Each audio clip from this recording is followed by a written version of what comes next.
Hi everyone, if you don't know me, my name is Rachel, and today we are diving back into the books of Debi and Michael Pearl. Yes, that is right, the couple who are responsible for the horrific book To Train Up a Child, which is responsible, very, very sadly, for the deaths of numerous children. These are not nice people, they do not write nice books, and today we're reading No Greater Joy Volume 1 to see what they have to say about everything from relationships to marriage to raising children.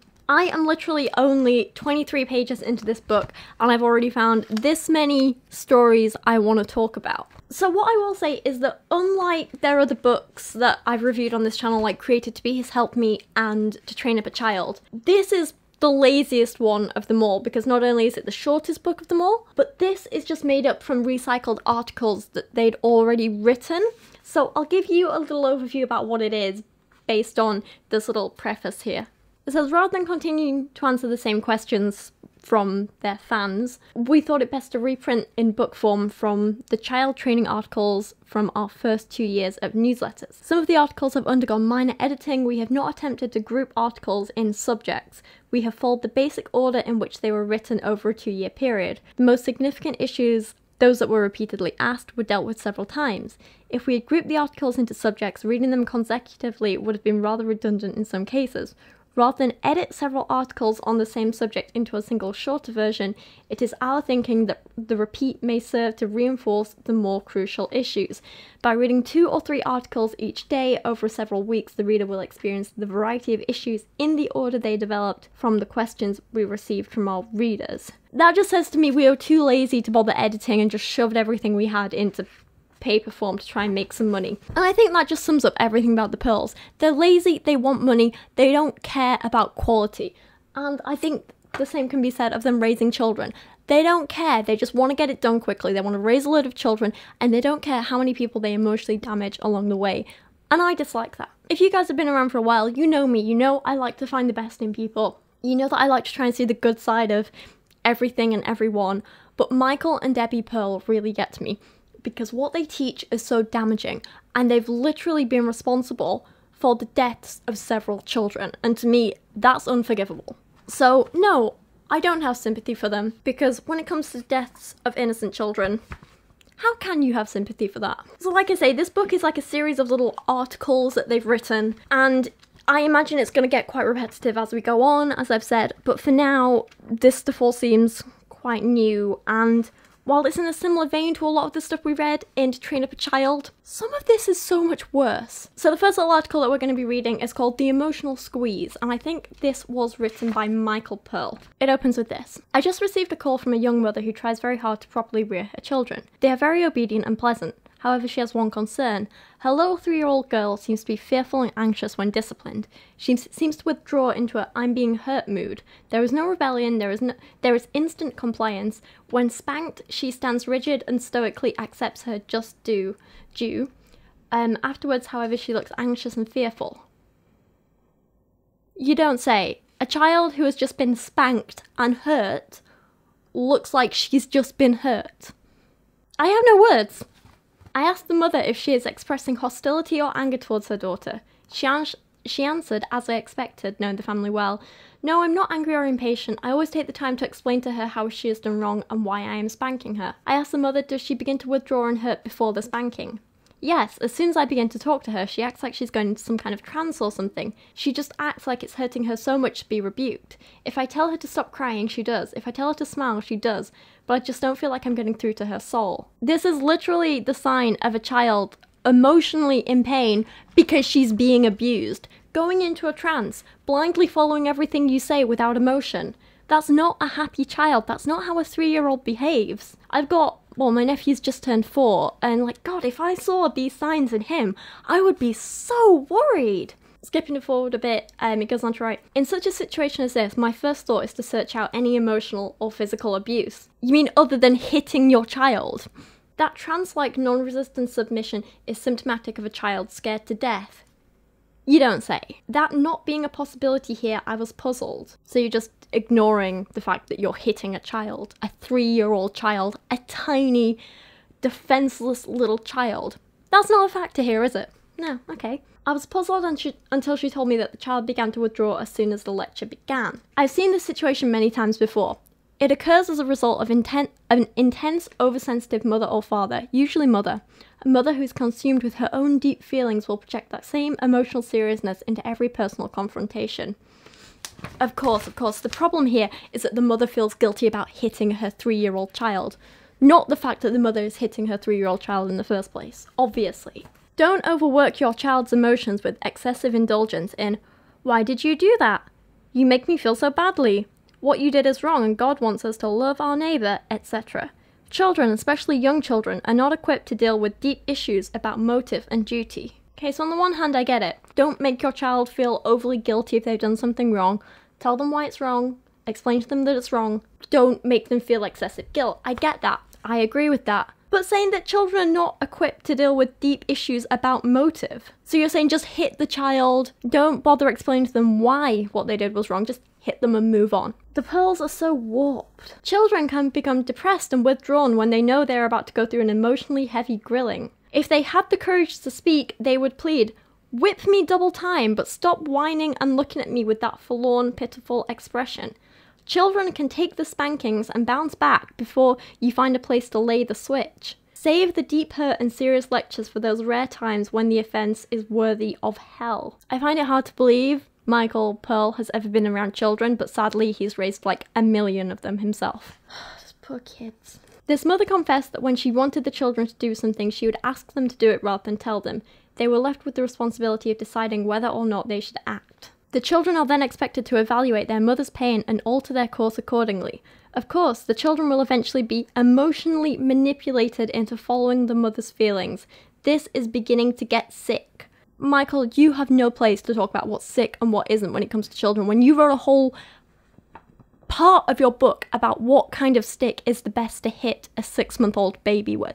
There's an entire difference between making a child feel guilty unnecessarily and overly burdening them, and giving a child a sense of responsibility and teaching them to be emotionally sensitive to others. I would not want a child to just blindly follow everything I say. I would want a child who understands the difference between right and wrong, and that it's more than just what I say goes. Where is the old... Oh, this bit is horrible. This bit is really horrible. Listen to this. Where is the old-fashioned, "Mama says pick up your clothes in the next 30 seconds. No emotion, no alternative, no mercy. In this household there is one law, which changeth not, and I am it. You have 3 seconds and counting." The mother is not angry, she is not hurried, she is smiling. The kid muses, "I think she's hoping I don't make it in time. I believe she's going to enjoy spanking me." What child thinks that or says that? "Get out of my way, sister. I'm coming down the hall with a load of dirty clothes at about 60 miles an hour. As the little tot dives into the clothes hamper with his pile of laundry, the mother makes a little buzzer sound with her mouth, laughs and lays down her switch, saying, "You made it this time, oh well, maybe next time," and turns to another chore. The child backs out of the clothes hamper, laughs and feels like he just won at some great competition.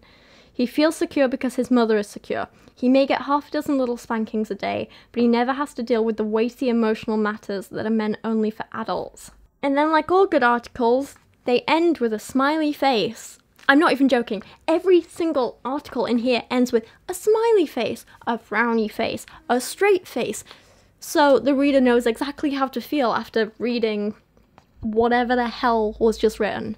This stuff disgusts me so much. They laugh about hitting your child into a game.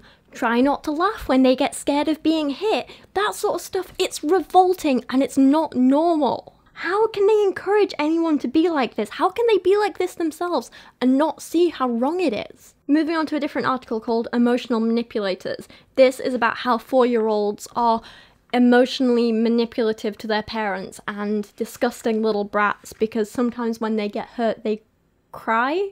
Yeah, seriously. Just this week, a family was visiting us in the herb garden while their children played in the yard. The delicate little 4-year-old girl was pouty and moody. For a while she just watched the older children having fun but didn't participate. She was the smallest and often couldn't keep up. Eventually she made an attempt to chase after the others. So doing, she fell on the thick carpet of grass and immediately began to scream as if the goat was eating her favourite hat. So followed up the pitiful scream with a desperate run to her mother. The mother, drawn by the tragedy, did what all mothers are expected to do. She sympathetically rushed to her wounded child. Okay, so at this point, I'm like, I get that kid, you know, she feels left out, she feels really crappy, and now she's just fallen over and hurt herself. Of course she's gonna want her mum, poor thing. Like, and of course, any good mother is gonna care about their kid, for one, being physically hurt, and for two, feeling left out. Any normal person with emotions is gonna feel for their kid. Any normal person with an ounce of empathy is gonna feel for this kid, right? Not the Pearls. They say, the 4-year-old psychologist was well aware that with others looking on, her mother's reputation was at stake.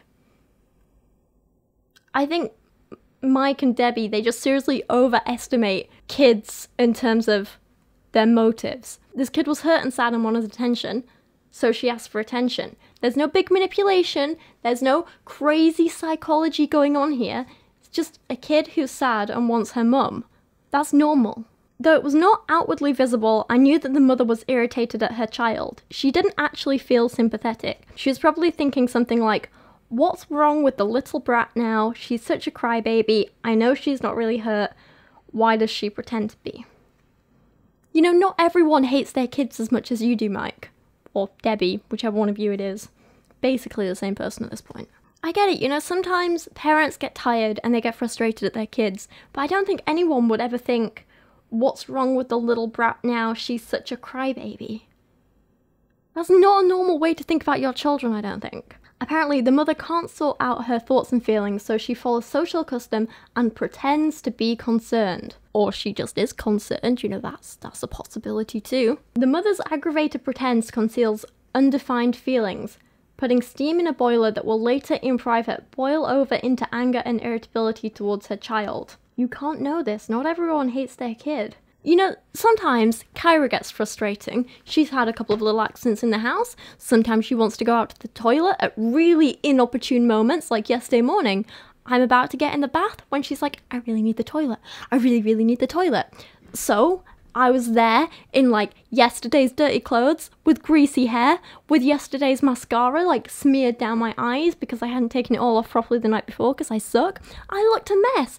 And I was a bit irritated that we had to go out to the toilet, but I never thought she was a little brat. I never thought she was a crybaby. I never let that anger build up so it would boil over later. I was like, you know what? This is just what being a parent / dog owner, same thing, is all about. You look after your kids or your dog when they need something. And it's all part of the joy of looking after them, you know? I don't know, not everyone hates their kids like you do, Mike. And I know it's different with a dog. A dog is very different from kids, but it was just meant to kind of illustrate a point. I get that they're different, don't worry. And I don't know the full extent of being a parent, you know? The most I've had is a few hours here and there with my nephew. So, you know, but the point is, the Pearls don't have any empathy and I hate it. Then it goes on, blah, blah, blah, children being called crybabies, me. Boys can be crybabies as well. When he begins to scream his defiance or hurt, just ignore him. Don't be moved by it.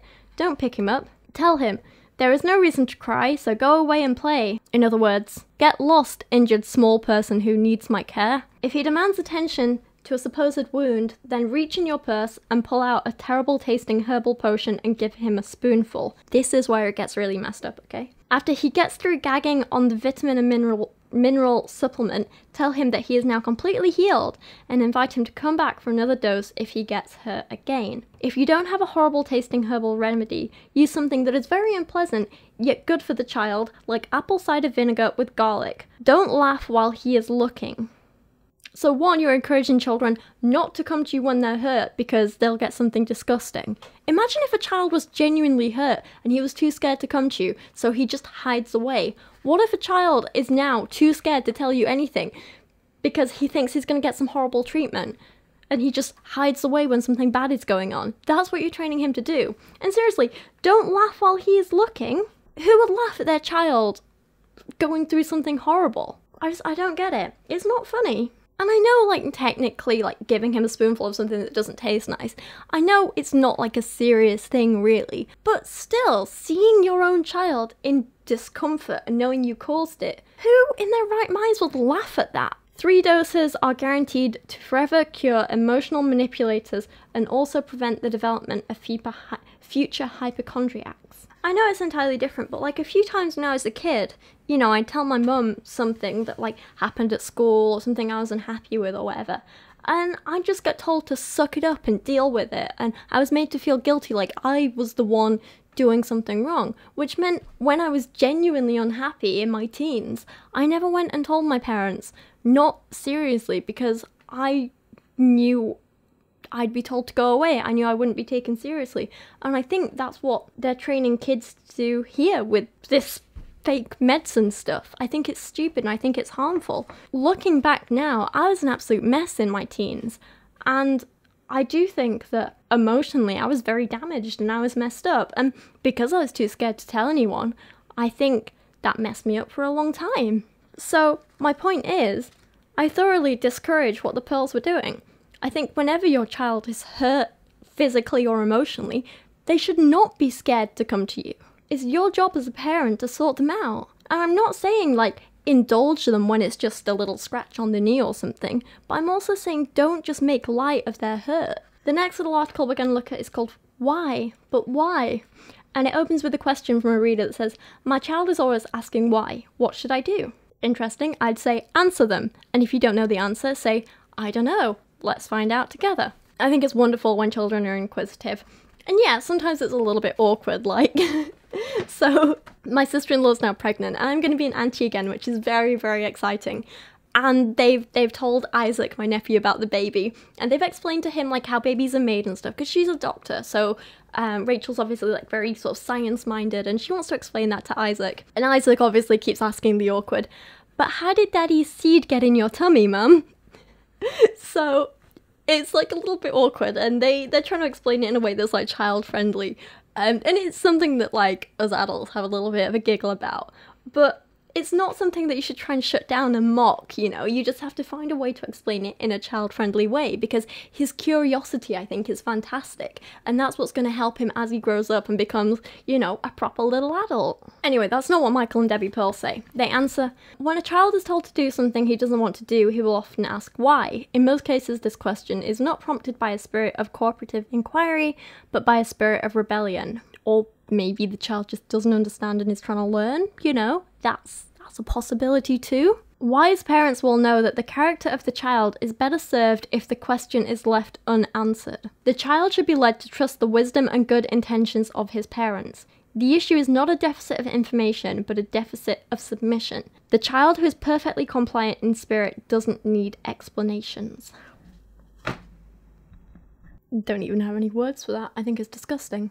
That is literally the opposite of what me and everyone else in this kind of like skeptic community on YouTube, this is literally the opposite of what we try and teach. And there's a reason for why we try and say that, you know, encouraging children to be inquisitive, answering their questions as fully as you can, and admitting when you don't know something and helping them find the answer. Me and so many others, that's what we try and encourage in children. And it's amazing because they're the children who grow up and do amazing things with their lives. Shutting it down and just making them think that mum and dad always know best is so dangerous. So dangerous, and it's not going to help anyone. One of the biggest life-changing moments for me was when I realised that my parents don't know everything. And honestly, my teachers at school weren't the most intelligent people. When I realised that like the teachers I looked up to and stuff were actually just like when they were my age, they were like B and C grade students who went into teaching because they didn't have anything else to do with their lives. That was kind of when everything changed for me. And like obviously not all of my teachers were like that. Not at all. I had some wonderful, wonderful teachers at school. And obviously, like I say, not all teachers are like that. But there were a couple who were like that. And it was at that moment when I realised that, damn, like, if I don't want to end up like that, I need to work hard and apply myself because I have a hell of a lot of potential and I don't want that to be me. And also, they're not this ultimate authority. I can go out and do my own research and learn more and, you know, stuff like that. That was a big turning point for me. But like I say, God, I don't mean that about all teachers at all. There are some fantastic, amazing, very, very intelligent people out there who go into teaching because they have a love of teaching, not just because it's a last resort. So don't worry, I'm not putting all teachers in that little basket at all. Next up, there's a couple of questions about some children who just aren't following instructions. And obviously the go-to bit of advice is hit your children. Of course it is. However, they do give the warning that it is sometimes true that mother's spankings are not at all painful. If your spankings are too light to gain his respect, an increase in the intensity might be more persuasive. If the child deemed the pain worse than the gratification, he would grudgingly stop. So when your child is being disobedient and hitting him isn't working, hit him harder. They go on about how children are just possessed with the strength of passion. And then it says, it is not smart, but it is human. I say human, I can't say this word, derogatorily. Really hard to say. So basically, being a human being with emotions and feelings and wanting to know why and not always understanding the reasons about why you've been asked to do something, and being a little bit rebellious as a child, pushing boundaries, that is all being human, and it's a disgusting, terrible thing, and we should all strive to not do it. And then they talk about, hitting your child, routines with hitting your child. By your consistency, you will eventually condition the child to always submit to your authority. If there is even one area where a child is consistently rebellious, you have a child totally self-willed at heart. If he is allowed to choose the areas of obedience, he is, in fact, never submitted to any authority but his own. Because we wouldn't want an independent little person out there, would we? On the example of getting your child to stay in bed, they say, meanwhile, be very attentive. If he gets up, when his feet hit the floor, spring into the room with your little switch and pop him on the bare legs 1 or 2 times. No anger on your part, no raised voices, just make it more pleasant to stay in bed. Train them right and they will always obey. And that is pretty much the fundamentals of everything the Pearls stand for. Make your child too scared to disobey you. So you don't make them enjoy following the rules. You don't make them enjoy doing chores. You don't make them enjoy being safe or whatever. You make them scared to disobey you. And you get that fear through hitting them every time they even start to do anything wrong. The next short article is called Of Utmost Concern. This one actually really stuck out to me because this one kind of hit me hard and felt like a little bit of a personal attack in places. You'll see why in a second, right?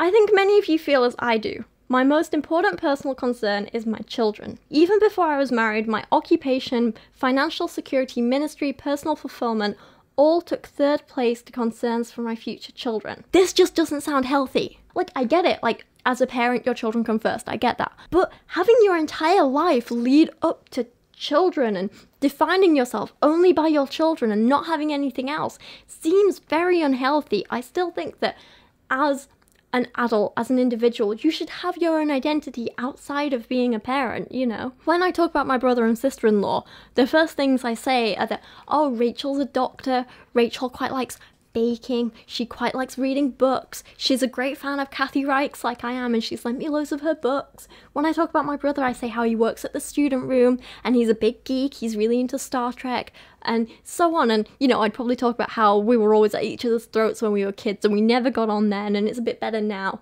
I say how Warren loves collecting big Lego sets and I'm totally jealous of them. I'm like, oh, and they have a child. 2 children, well, 1 on the way. That's kind of like the afterthought. It's like, it's something amazing they're doing with their lives, but it's not everything that defines them. I think if you're only defined by your children, it puts so much pressure on your child, and that's not fair. I wouldn't want my parents to be defined by what I do with my life. Like, not at all. Yeah, that would be scary. Anyway, and then this is the bit that really gets to me. The success of a tree or a man is measured by the fruit that is born. The fruit of a man or woman is their children. Everything else is falling leaves. I mean, it's because I don't have children, I'm worthless. Because my sister and her wife don't have children, they're worthless. All those people out there who choose not to have children, all those people out there who can't have children, all those people out there who just haven't had kids yet.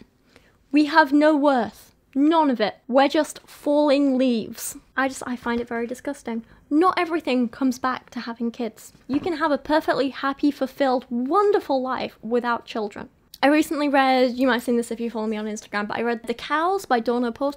It's a really, really good book, actually. It's fiction. It's about 3 women whose lives kind of interconnect, and one of the main characters is quite a popular blogger, and she basically lives her life out online. And I actually really related to her because there were a lot of things like her mum not really understanding her job, her kind of weird mix of living her life out online but also having very bad social anxieties and not being good in real life situations. I was like, that is me. That is exactly me. And the other thing was that she didn't want to have children, and she got a hell of a lot of backlash from that. And like I've always kind of felt that too, because I'm not sure if I want to have kids or not. And if I do, it's going to be like 1 kid later in life with Dan. Like, that's it. That's what me and Dan have agreed. We've kind of said when we get to a certain age, we can wait and see what happens, and you know, if we have a kid, we have a kid. If we don't, we don't. Like that. And I think that's a nice way to live. That's the way I do want to live my life. I think that's great. But the moment I tell people I'm not really bothered about having kids, I don't know if I want a kid. For a while I was very set on not having a kid, and now I'm a bit like, I don't know, we'll see what happens, you know. But I think people get a hell of a lot of backlash for not wanting kids, especially women, and I don't think it's fair. A lot of people seem to think that your life isn't fulfilled if you don't have kids.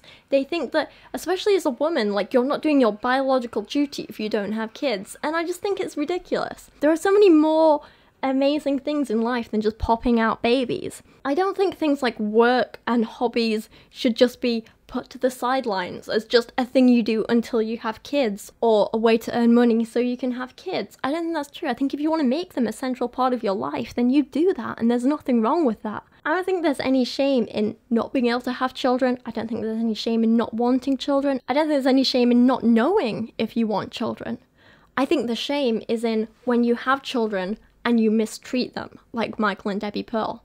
I think there's shame in encouraging other people to hurt their children. I think that's what's shameful. But you know, that's just me. The last story I want to talk about is one written by Michael Pearl, and it's a very, very short one. And, you know, this isn't anything about children being hurt, thankfully, nothing like that. But I think it does say a hell of a lot about Michael and his ego problem. I just thought this was a silly one to have a little bit of a giggle about to end on, you know, a little bit of a lighter note, but see what you think of this, right? Some good friends of mine dropped off their 24-month-old son to stay with us for a week. When the father introduced us, little Elijah's face became a glow of wonder as he studied my long, grey, nearly white beard. Alright, 2-year-old is happy to see you. Cool, okay. Because of the likeness to a picture in a Bible storybook his father had been reading him, he thought I was Noah. And you know that how? I could see right away that he was gratified to finally meet the man who talked with God and made a big boat to save the animals. I looked into 2 believing crystal blue eyes set in a brilliant white cotton ball of blonde hair and just knew I was Noah. Later that day he cried when he didn't get to sit by me at the dinner table. I didn't get much cooperation from the rest of the family. On several occasions I thought I was going to have to wring my daughter's necks for calling me dad. The kid probably knew that Noah didn't have any daughters. It was great. I got to be Daddy Noah for a week. You're annoyed at your daughters for calling you dad because a 2-year-old would get confused because he thinks you're Noah and he knows that Noah didn't have any daughters, so how can you be Noah if this girl is calling you dad? This is the most ridiculous thing I've heard, and it just kind of... I think it says a lot about Michael Pearl and his ridiculous ego and his wanting to be Noah. Oh god. I just think it's stupid. Anyway, this is, I'm not even joking, this is 23 pages into the book. We have all of this crap to go through yet, and sadly I'm gonna sit here and I'm gonna read it all for you guys and come back to you when we have something interesting to talk about. But for now, let me know what you thought of all this. Let me know what you think of the Pearls. Let me know what you think of their advice. Let me know what you think about their weird hate of childless people. I'll be honest, it wasn't so bad in this little article. It was quite subtle.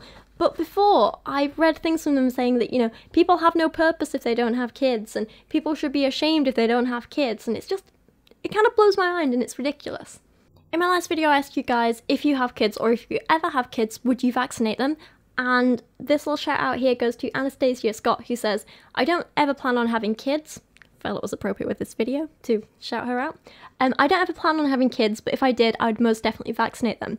A big reason why I would want to do that is because of the people around me. Both my mum and stepmom have weak immune systems, so I've always wanted to keep people as safe as I can. It got reinforced when a close friend of mine had a younger sister who was born but was in the NICU because she was so small. And even so long after that, my friend was terrified of even catching a cold because their sister could get so sick she would end up back in the NICU or possibly die. I plan on being a doctor someday, since it's what I've wanted to do since I was 8. Another factor was that when I was younger, though I still do it, I had a bit of a habit of finding something that interested me and I would obsess over it. I did this with vaccines and I learned as much as I could. I read all about the history and the science behind it. I read books about polio and other diseases. The medical world fascinated me, so I learned about it and all the problems that could come from not vaccinating people, including the return of horrible diseases like polio, tuberculosis, and such. I just thought this was a brilliant comment. I think it sums up so much about how vaccines aren't just for protecting you, but the people around you. And I think, you know, good luck being a doctor, Anastasia. It seems amazing, and I really liked your comment, so little shout out to you for that. If you want to shout out in my next video, let me know what you think of the whole child-free movement and women and men who choose not to have children. What do you think of it? Do you think it's good? Do you think it's their right? Or do you think people have a responsibility to have children and continue to grow the population and spread their genes? Or do you think they're doing a service because, you know, the world is already overpopulated and it's good? Just basically let me know what you think of child-free people. And if I like your comment, I'll give you a shout out in the next video. But seriously, thank you so much for watching today. I think you guys are amazing. I really do appreciate you, and hopefully I'll see you again soon. Thank you so much for watching today. If you liked this, you can see more from me on the Here and How podcast, our weekly science podcast I co-host. I also have merch available if anyone is interested and wants to check it out. But for now, thank you so much to everyone watching, and an even bigger thank you to everyone supporting me on Patreon this month. A special thank you goes out to Gambit and his chauffeur, Deshawn, Mark Donna, Bias Lemmings, Christian Berg, Religion is BS, Rachel B. Royer, Matthew Minamar, Jaylee Moore, Sir Michael Moore, Jaden Shepherd, Greg Clyde, Pixelated Skeptic, and Tate D. Gibbs. You're all amazing, and to everyone mentioned on this end screen and down in the description below, I love you guys so much. Thank you.